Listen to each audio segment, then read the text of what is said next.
Naitwa Jafar Haniu, mkuu wa wilaya ya Rungwe.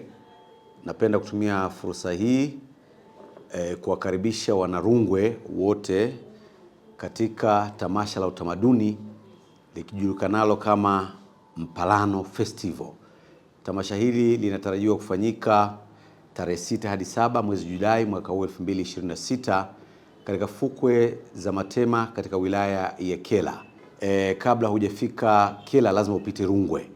Nasi Wanarungwe napenda kutumia fursa hii kuwakaribisha wageni wote watakokuwa wanatoka maeneo mbalimbali kwenda kwenye tamasha hilo la Mpalano Festival, kwa sababu unaanzia Rungwe. Nasi Rungwe tuna vivutio mbalimbali vya utalii.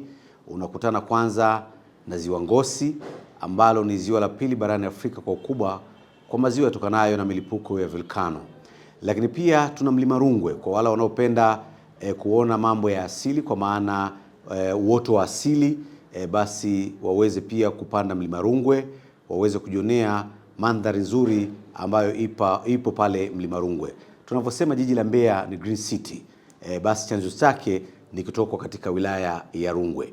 Lakini pia tunacho kivutio cha utalii kama Daraja la Mungu, tunacho Kijungu na vivutio vingi ambavyo vipo.